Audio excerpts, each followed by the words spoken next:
I'm joined by Dave Bragg, Managing Director with Green Street Advisors. So Dave, I know that disruption is a very hot topic in the real estate industry right now, and it's something that Green Street is studying. What do you see as being the biggest disruptor out there right now for the real estate industry? The biggest one that we've been focused on this year is called the revolution in transportation, which is the combination of ride-hailing and driverless cars. We think that this will result over time in a much reduced need for car ownership and much reduced need for parking. Also, it will allow commutes to be much easier and faster and cheaper. Therefore, there should be implications for most real estate sectors. That revolution that you're talking about in transportation, which sectors are going to be impacted the most? So we're excited about it, first of all. We think that there will be major safety implications that will be positive for everyone. And as far as real estate goes, there are some beneficiaries and some losers. And on a relative basis, some that won't fare so well would include self-storage. I'll give you a real-life example. In Summit, New Jersey, the city needed to build more parking at the train station, and they decided not to do it. Instead, they partnered with Uber, and they are subsidizing residents' rides to and from the train station every day. And this is a major cost savings for the city, and we think about the implications there. They're multifaceted. First of all, that car that used to sit at the train station all week might not be needed anymore, especially if there's a second family car at the house that's used on the weekends. So that, in a nutshell, could result in reduced car ownership. What do you do with that garage space? It might be natural to go to the self-storage facility and pull one's items out of the storage facility and put it in the garage and save that monthly check that's getting written to a self-storage company.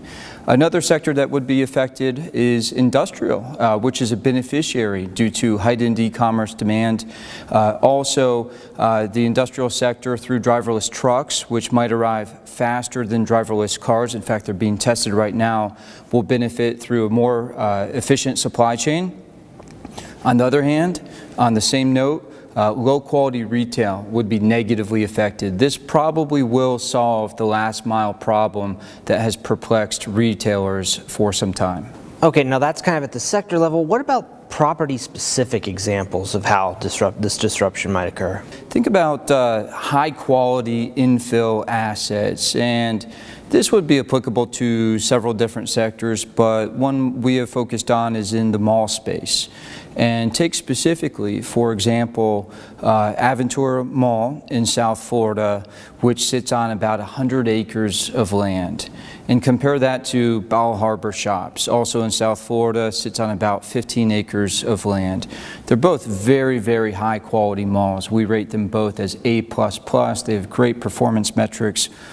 All else equal, one might think that the valuation, the cap rate that would be applied is the same. However, when you think about this long-term effect of reduced car ownership and parking needs, the beneficiaries will be owners of high-quality real estate with excess land in the form of surface parking lots. And that would allow for great densification opportunities for a mall owner.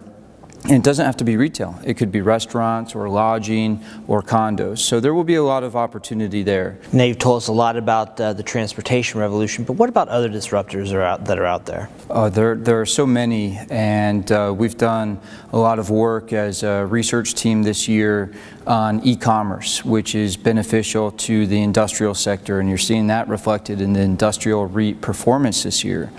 On the other hand, we continue to do a lot of work on the negative implications for the retail sector, both strip centers and malls. An area that we would like to focus more on is online education, which we think would have negative implications for demand for student housing over time. We think we'll get to that one in 2017. Most recently, we wrote a report on Airbnb. And to our surprise, after fascinating work that our colleague Lucas did, we found that the impact so far on the lodging sector has not been material. Dave, very interesting stuff. Thanks for your time. Thank you. And for more on this and other REIT news and analysis, be sure to visit REIT.com.